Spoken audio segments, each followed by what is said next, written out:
Hi there.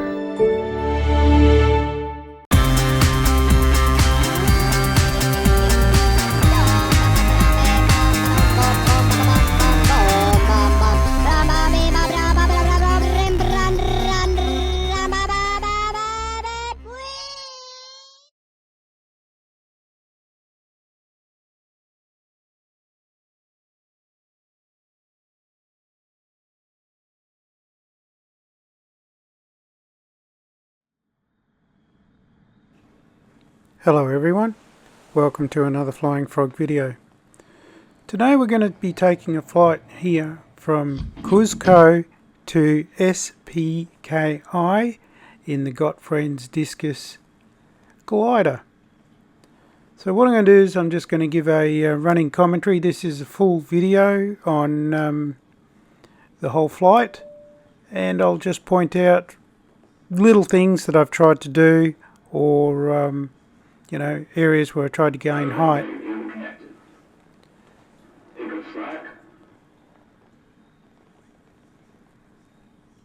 Now I'll try and talk you through as much as I can. So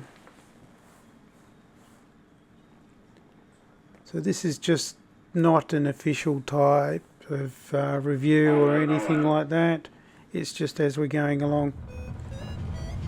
Now I did set up this as a cross country, but I did adjust the wind on each level, and this is basically just to prove that we can do cross country or ridge type flying with an Xbox.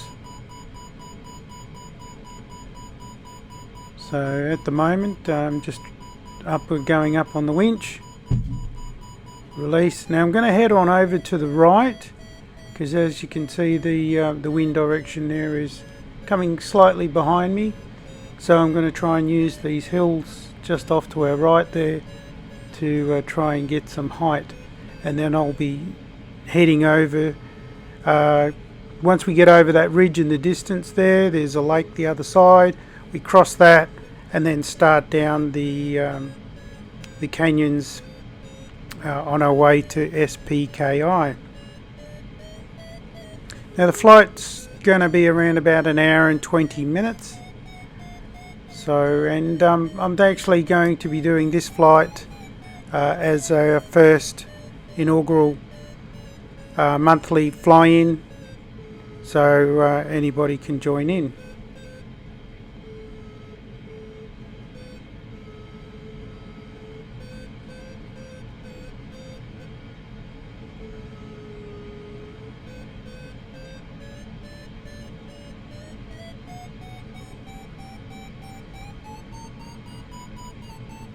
And I forgot to turn the variometer down, so it was, you know, got quite annoying, I suppose. But anyway, I do what I can.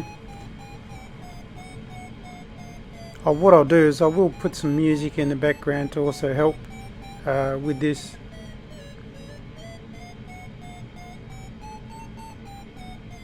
There was one point in the flight that I didn't think I was going to make it, but I managed to get myself enough height to continue on. So, but I'll point that out as we go along.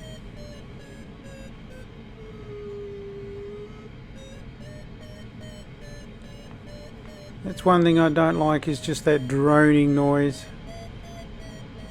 That means you're in a lot of sync. I did make some mistakes, but also too I did manage to find some decent lift.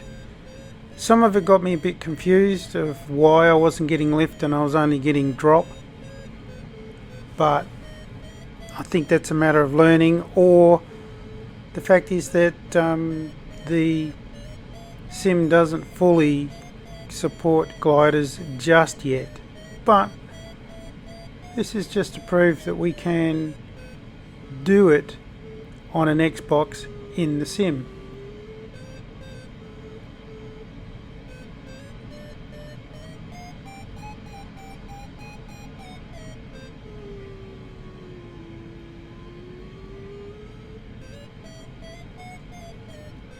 Now, for those of you who don't know, we will be flying over Machu Picchu. Now, the airport I took off from was Cuzco, which is the main airport that you fly into if you're going to go to Machu Picchu, which is in Peru. And we will actually be flying directly over Machu Picchu, but I'll be at a height and you just don't see it, so unfortunately. So here I'm just trying to use this ridge to try and get me some height along here. Then off to the right there's another higher ridge again. I'll use that to try and get me some more height so I can punch around the corner and go over the lake, which you'll see shortly. Now, if you guys don't want to watch the whole video, it's entirely up to you. Fast forward through, or just, you know, don't watch it at all, or just make yourself a cup of coffee, sit down and enjoy. Hopefully this is entertaining enough, and hopefully the people who don't know much about gliding maybe can learn something, learn from my mistakes. I'm not an expert, I'm very much a novice and learning as I go. The big hard thing that you find is there's no visual guides to go by. So with the cross country, what I'm expecting to do, you see the little wind indicator there just below on the variometer, that's letting you know the wind direction, so it's kind of heading towards me. What I'm hoping to do is this lip that I'm flying to at the moment, that I start getting a bit of lift off that lip, so I can then at least continue on and get more lift off the larger ridge that is off to our left.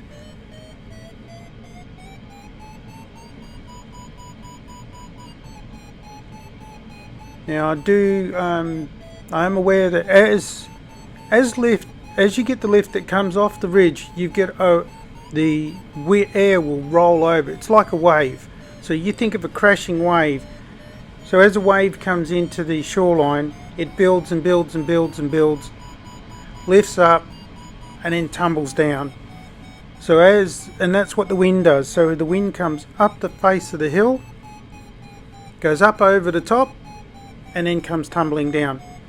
And what happens is, if you get yourself with your glider into that tumble down, you can lose a lot of height very quickly, or it can actually put you into the ground if you're not got enough height. So what I'm trying to do here is get enough height, and I'm using that ridge now that's off to our, going to use that ridge off to our right, get a bit more height so I can go around and punch through the down air that's the other side, because I need to go the other side of that ridge. But if anybody who's going to join us on the 6th of September 2022 for our glider fly-in, this is what I'm going to be doing. So you can use this one as a training, or at least a visual guide, or even playing it as we're going through. Now I will have the voice act on my Discord, so you can come in and chat while we're all flying along, and hopefully we get a few people in and have a good time of it and learn, because glider flying is very challenging. Now, as you can see there off to you can see the ridge. I want to come around, try and get the lift off that ridge. As you can see, the wind's now coming across from our right, and on the indicator there, the variometer, here I'm trying to point at it and you guys can't see me pointing, I'm a dill. Anyway, so yeah, it's coming across from one right to left, and there you go, you can hear it now. I'm just getting that good lift, and you can see that I'm physically the glider is being lifted, and I'm gaining plenty of altitude at the moment. So then what I want to do is get enough height so I can punch through around to the right and go across the lake.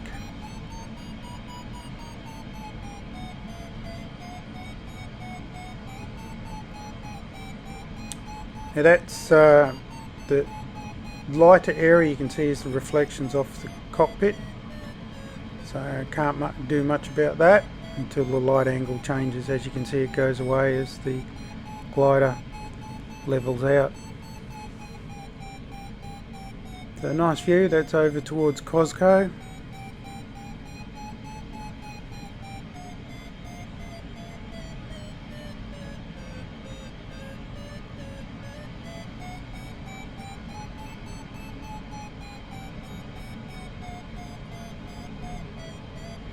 Again, I'm just trying to get that extra height just so I can punch around the corner, because as you can see, that's the lip that we got to go over, and the lake's just off to our right a little bit more.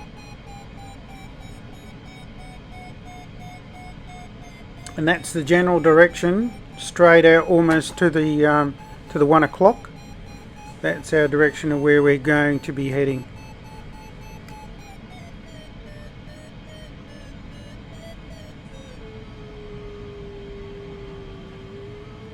So here we go. I'm trying to just go through it now, trying to keep my trim down. I end up around about -9, -10% on my trim, and just trying to keep my speed up.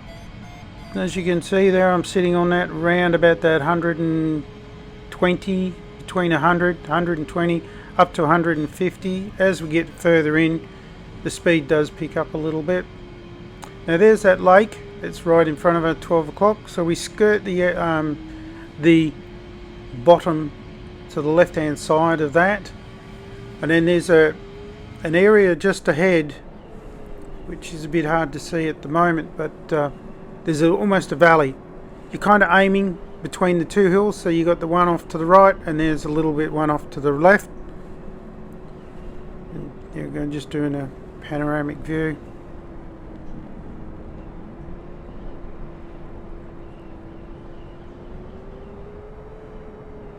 So you can see there's a valley there that's basically almost out of 11 o'clock between the hills. Kind of aiming for that and then skirt up over the top. Now there will be some big roll off with this wind direction. So yeah, the wind is the preset I used was the cross country, and all I did is I upped the wind speed to 15 kilometers per hour on each level of wind, which is fairly simple to do, and then you just go and fly. Pretty well is you get a tailwind almost most of it, or it's just coming off of one of your left or right shoulder depending on the direction, and you can get a reasonable amount of lift off these mountain sides. Now I'm going across the lake, so that's why I'm losing a little bit of altitude, because there's no lift off the lake, and that's why you can hear on the Vario it's going doing that droning noise. It will pick up in a second.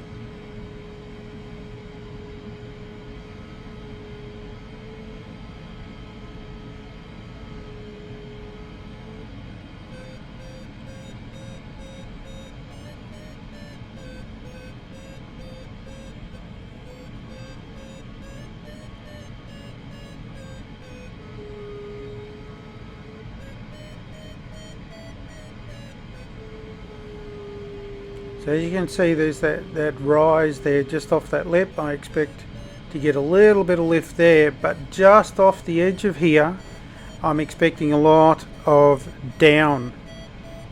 So I want to try and keep my speed up so I can try and punch through it.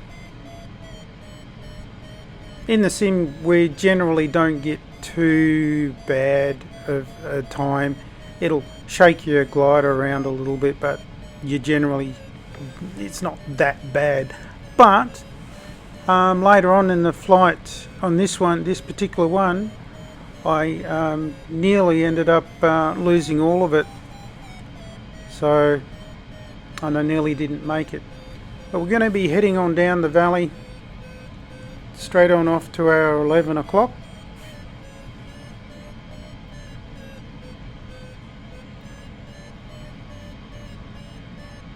and it's pretty much is the valley we get into, and we just kind of skirt around, follow it around all the way through to SPKI.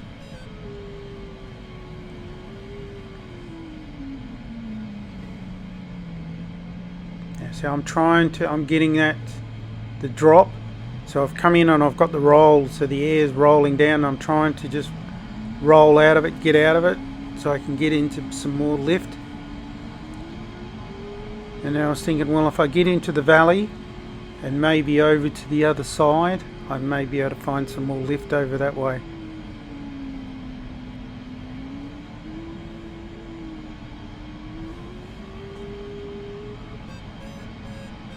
And as you can see, the wind's it's coming back from over our right shoulder to the front left of the aircraft, so not the best wind for this direction at the moment, but once you get through, it's generally not too bad.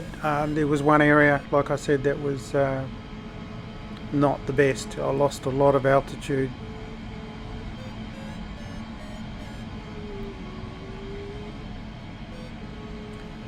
But we don't get any visual cues with the wind where it's travelling up the mountain or whatever. We don't get that cloud movement, so there's nothing for us to see. So we're just kind of feeling around in the dark, trying to find the lift. And sometimes I got a little bit confused, couldn't understand why, with the wind direction that I was having, why I wasn't getting any lift off the face of a mountain. And then other times I got great lift, so it's just, I think it's at the moment it's just to suck it and see. This is really pretty. Be good once SPZO does the world update for South America. I don't have the South American mesh installed on this one because it's just not available for Xbox, but this is just straight vanilla Microsoft Flight Simulator, and they've done a good job.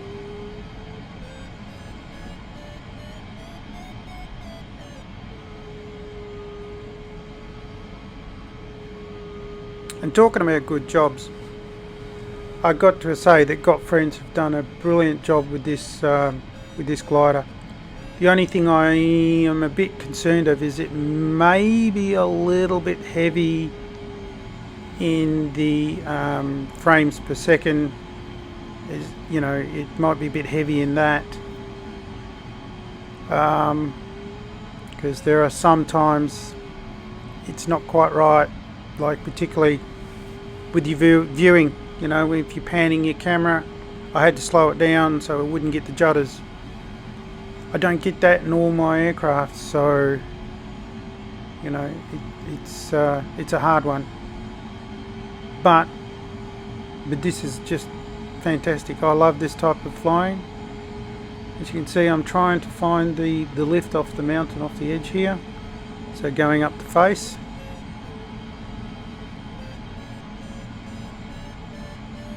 There we go, we're getting a little bit now.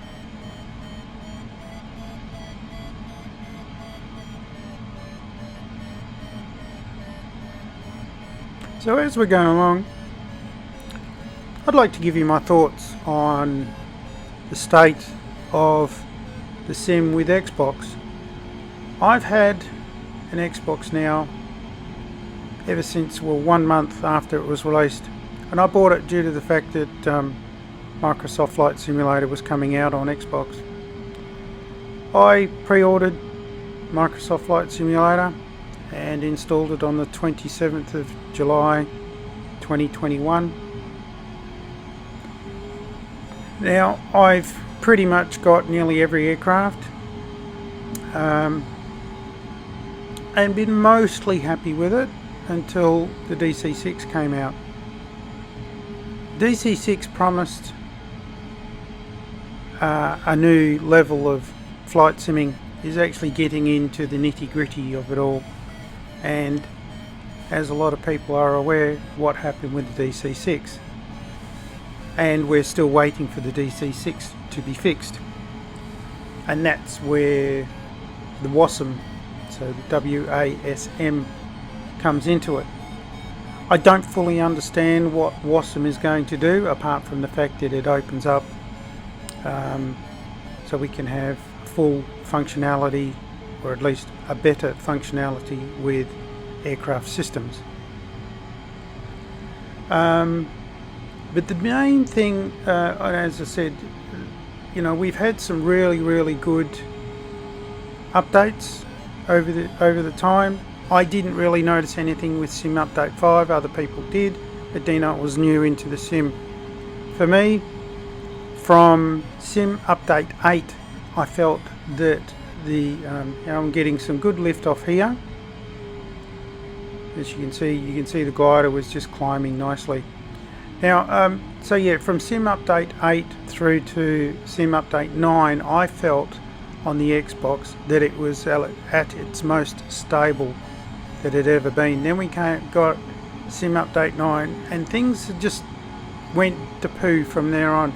And I feel as though SPZO's been struggling to come back from that, because it seems to be they're still trying to fix issues that have popped up since Sim Update 9.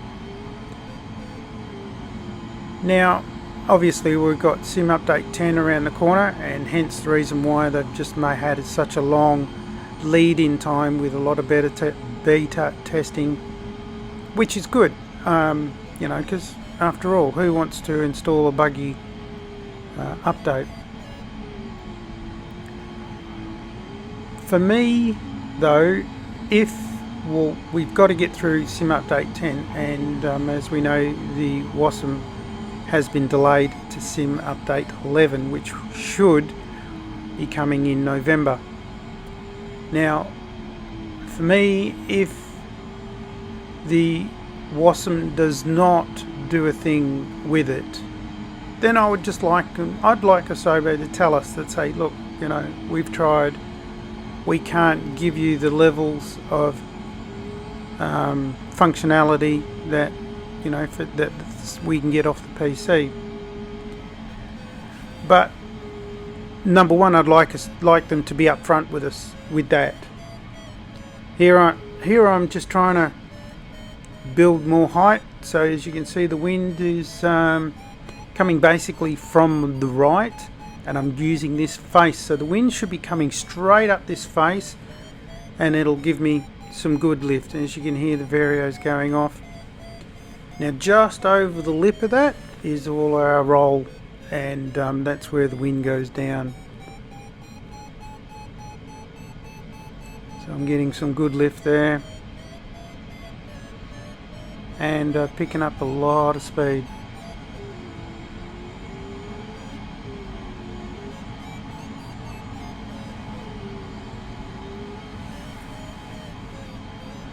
So there you go, and I just use that to punch through, use the speed to get through the down. And as you can see on the other dial there onto the left hand side, you can see I'm getting a lot of drop. So there's a lot of down air going there, and I'm dropping down at a reasonable rate. So just trying to keep the speed up so I can punch through, because I know that I'm going to get back into lift very shortly. So I'm heading over to this other face to try and gain some more lift, and there it is, there's a little bit more. So anyway, back to the WASM. So yeah, if we don't get the complexity from Xbox, I think that I will be stepping away from Xbox, which is unfortunate, because and then I'll end up having to buy a PC, which is going to cost a fair bit of dollars.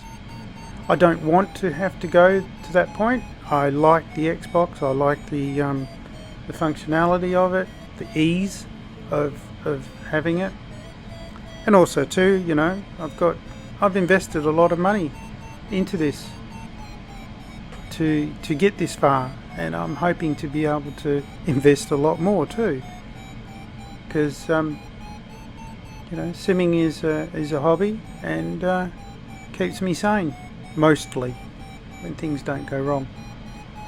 The big thing that I am disappointed in, and I don't know why, again I'm just using this ridge for some height again.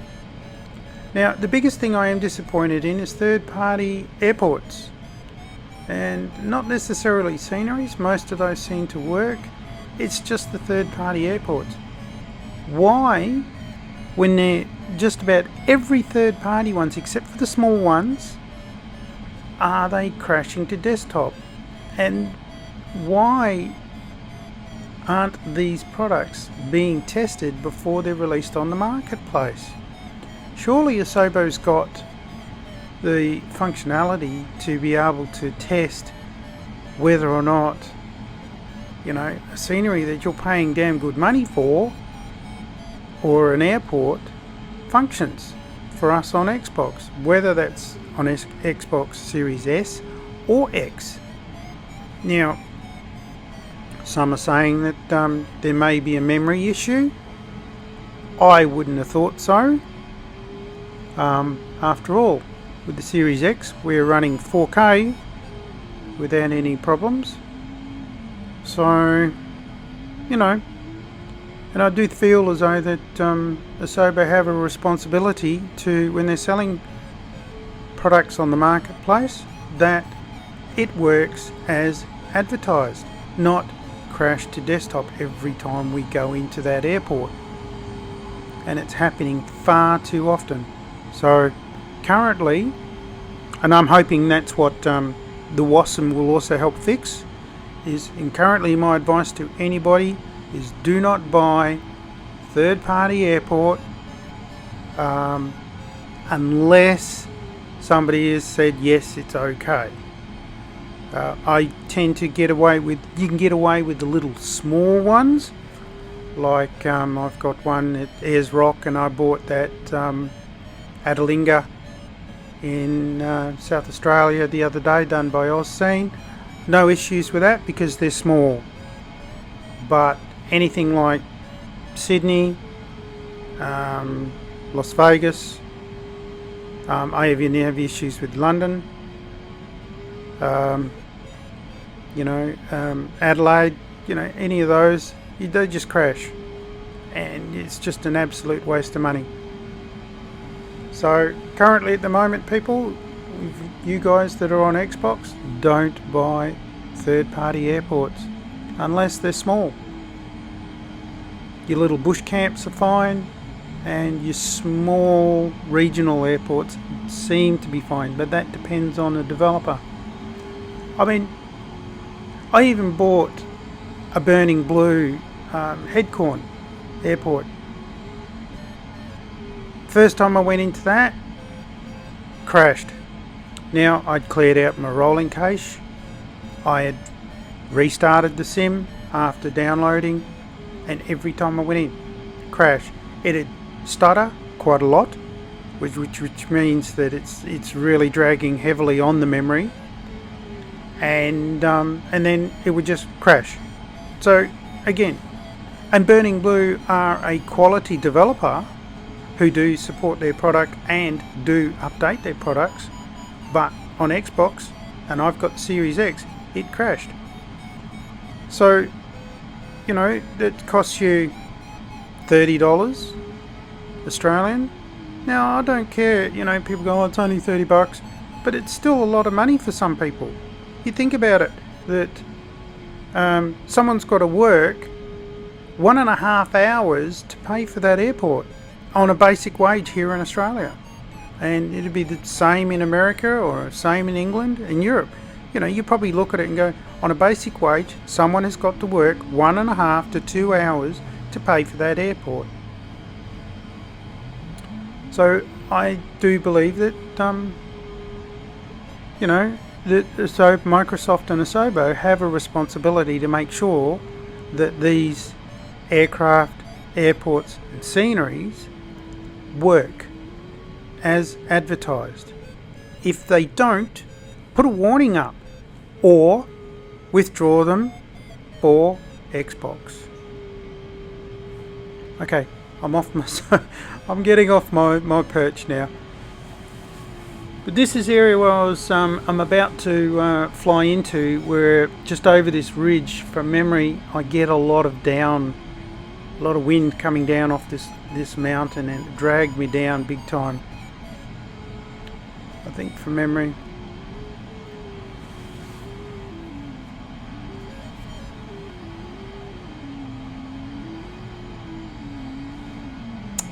Yeah, there it is there, you can see it. You got the dial there on the left hand side. It's generally pointing down.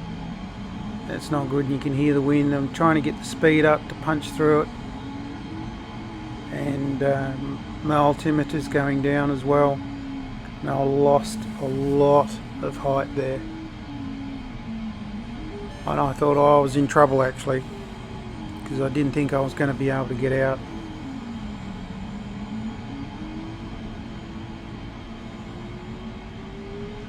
So here I'm just checking which way the wind's going, finding a ridge that can help me regain some altitude. There you go, big punch.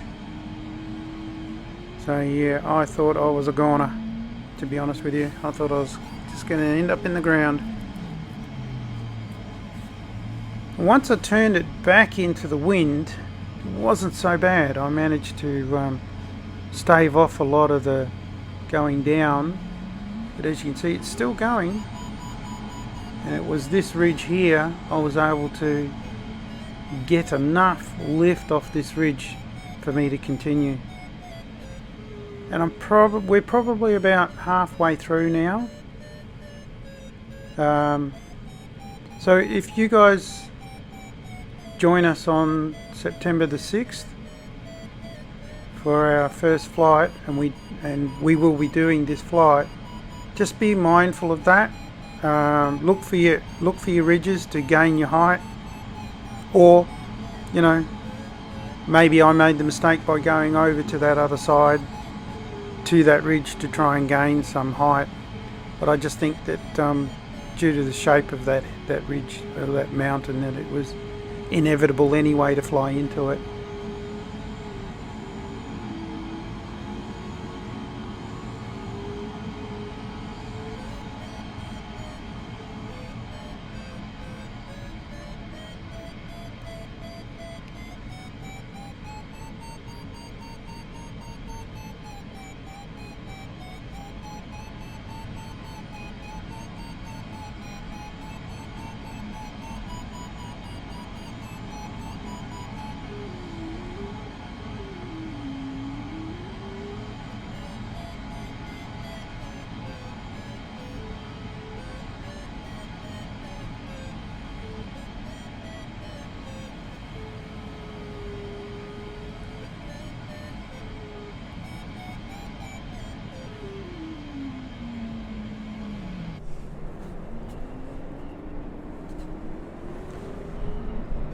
So let me know in the comments below on if you like this type of video. I know that probably an hour and a half is a little long, and just to hear me rabbiting on, and I promise I won't be doing too many of these, but the Discus videos actually got a reasonable amount of views, so I figured that must be some type of interest in gliders, and I'm just trying to also put out a little bit of different content out there.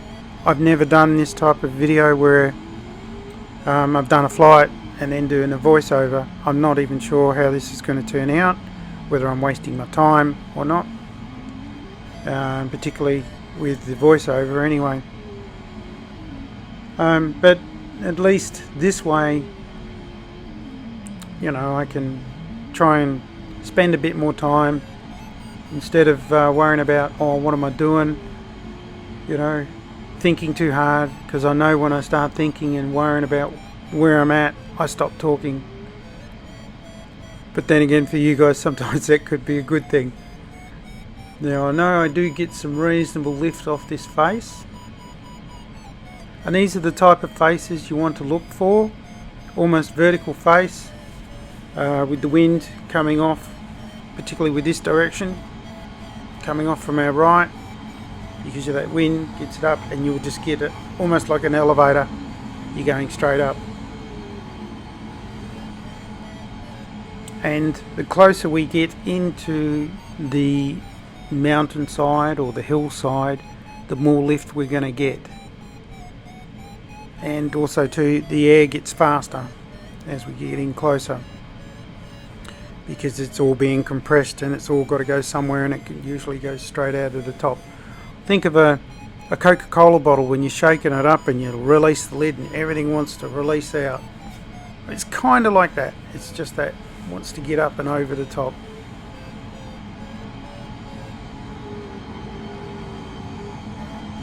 So I'm not actually going back just for the sheer hell of it. I'm going back to try and get some lift to get me all the way through. This is a 200-kilometer flight, and the whole aim is to get to your airport or to the landing field that you want to get to, rather than having to put it down somewhere in the middle of the bush as such.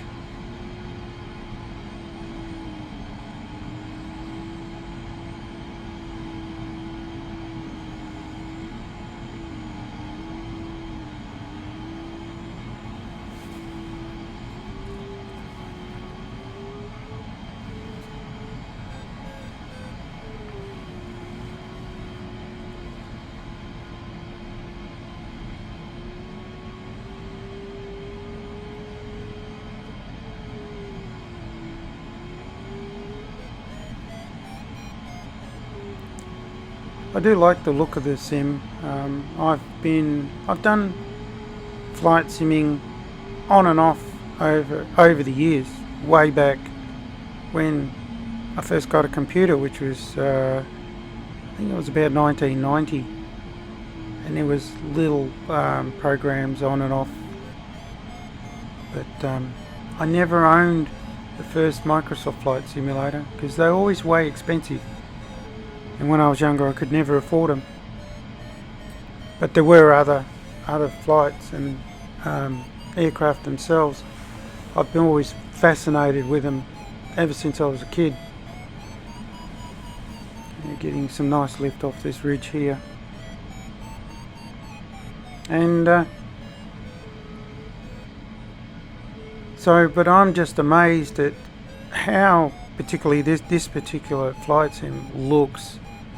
And the fact is that we can do this on a game console. You know, something that cost me $750, and even if you know the WASM doesn't work, I suppose just for general flight, just because I want the complexity in flight doesn't mean that this sim doesn't have a place on Xbox. Because I mean, look at it, it's stunning. You know, just general flight. Doing this, I suppose. Yes, I could be happy doing this.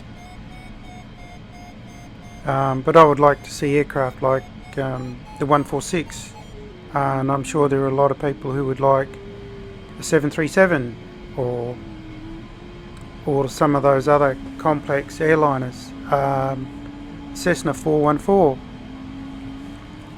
Where Milviz have got, I think it's the Cessna 313. I could be wrong with that. Anyway, you know, I would love to see something like that. Now, Milviz are changing their name. I think it's going to become Blackbird. Blackbird. It's not Black Box. Blackbird, I think. But yeah, they're changing their name so they won't become Milviz anymore. And Milviz was shortened for military visualizations, or something like that anyway.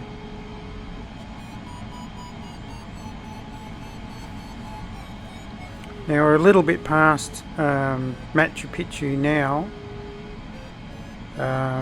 but like I said, we're always too high to even see that properly. So, but this is, if anybody ever goes to Machu Picchu, this is the type of countryside that the place is in.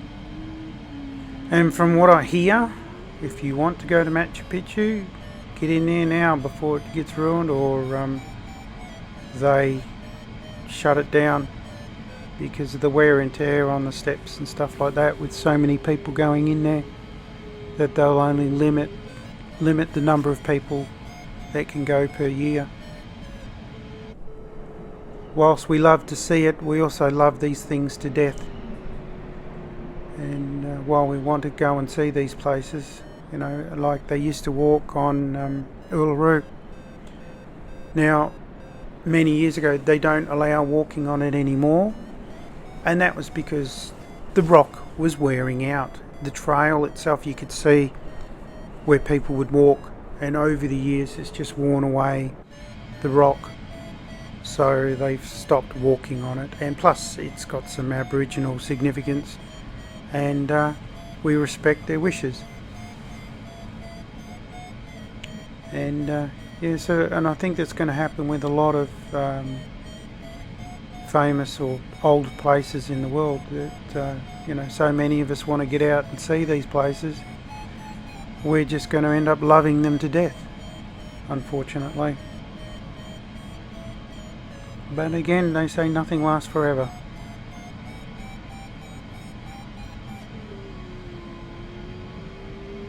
So as you can see, we get the lift, and then we ended up got to punch over that ridge, and then we ended up in a lot of down. And as I'm trying to use the speed to punch through it and get away from it. As we got up there, we got up to nearly 180 kilometers per hour then, and we just scooting along at 160.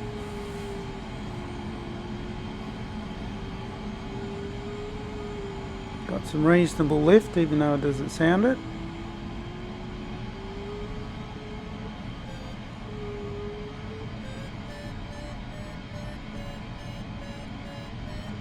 Gliders can get along at a reasonable pace as well.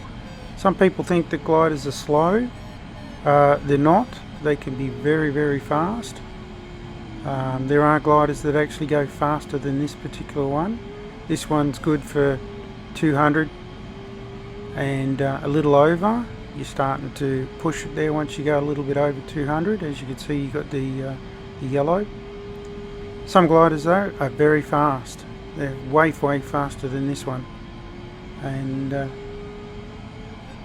so hopefully we'll get some of those in the sim once support for gliders comes into it. We can get ones with flaps, with reflex, and reflex is where the flap or your ailerons actually go up rather than down, and they can actually help you keep your speed up, and you use a bit of reflex to transition between lift and to lift when you're in your when you're doing thermal lift flying.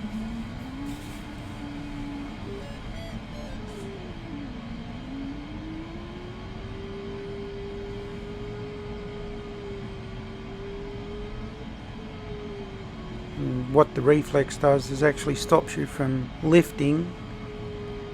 It acts like a slight, not really an air brake, because it doesn't really slow you that much, but it reduces your lift and keeps you more of a level flight, but also keeps your speed up. We used to use it a lot in model aircraft with flying model gliders. That's what I'm trying to get out to say. Not so much in aircraft, but the gliders themselves.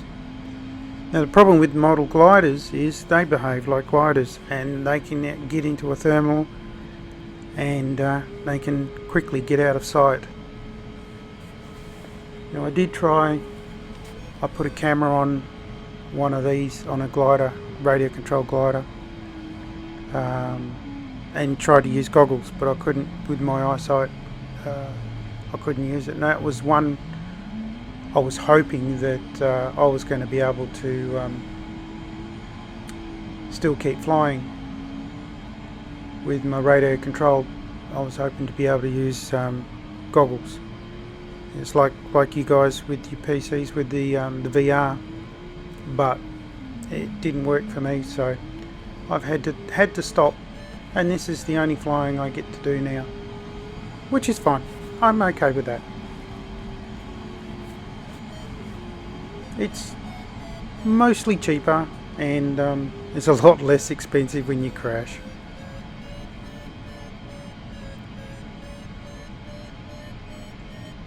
And talking about VR, what I would like to see also come to Xbox is an eye or a eye head tracker. Something like what Toby's got. I would like to see that brought into the sim, because that would really open up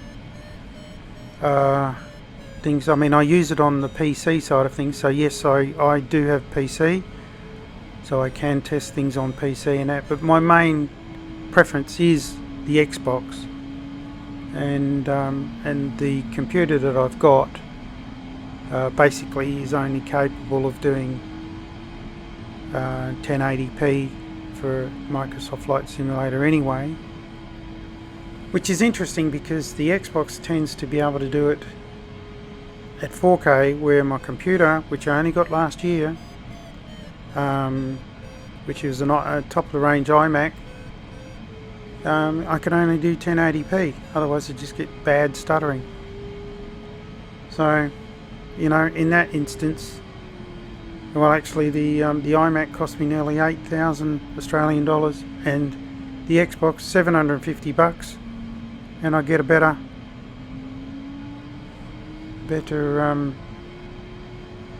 image from the Xbox. However, I don't get as many crashes with the PC, and I think it could be just a memory issue. But think how this sim would be on the next generation of consoles. Bigger, better, faster. I mean, this would look absolutely stunning, and probably wouldn't have any issues in running any aircraft. So the future's good. Now we're only about halfway through at the moment. So what I'll do is I'll stop yabbering, I'll put in some music, and come back when I feel as though there's something I need to tell you.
At this point in time, I didn't realise that the airport, or at least our landing field, was just up ahead towards our 11 o'clock.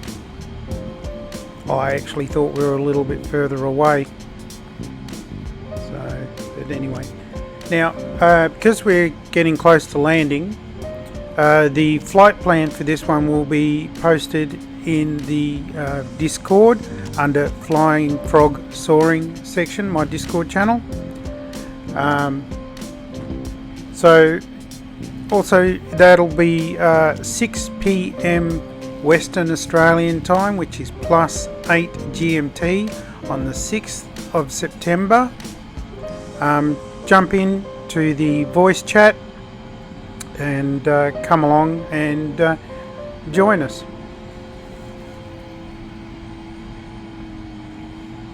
Hopefully we can get a few people. Whether you're on PC or Xbox, everybody's welcome. So anyway, I didn't think I had enough height, but obviously now, as you can see, the airport there is often, or the airfield is up there on the at our 11 o'clock. It still hadn't dawned on me that it was there. I was just thinking getting height, and I actually thought it was a little bit further over, but you'll notice once I noticed it, I start dropping the nose and thought, right, I better get into land. Now I did have enough height. I could have come around and landed against the wind, but I decided just to go straight on in. The air brakes on these things work very well. You can use them as you're coming in to raise and lower your speed as you're coming in as you need.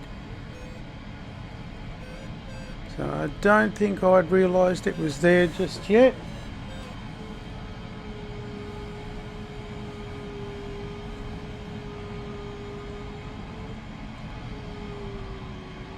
Yeah, no, I was still thinking, oh, I need to get some height, need to get height. And I got fixated on that, I think. There you go. I think I've just realised that the airfield's there. I went, yep. So that's the air brakes coming out now.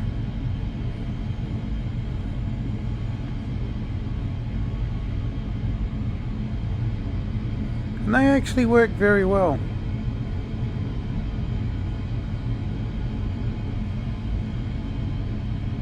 And I hadn't even released my water, so I started dumping the water as quick as I could. Because with the ballast, if you're carrying that in, you're going to carry too much weight and you'll carry too much speed.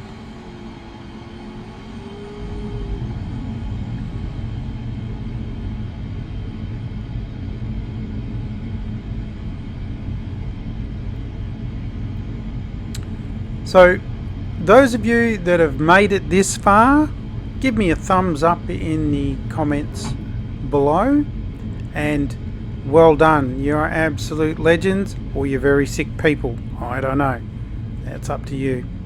But if you have stayed this far into the video, then thank you very much for being here and watching and being part of the community. I really do appreciate it. So as you can see, I was using the air brakes to control my speed down. We got a little bit of crabbing happening.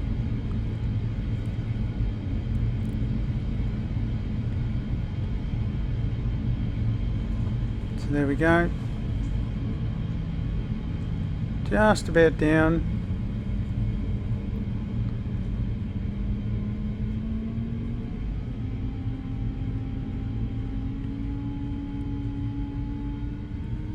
A little bit of float.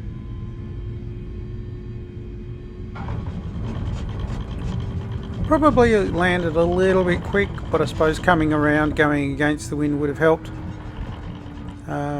But there we go. So thank you for watching, and everybody please stay safe.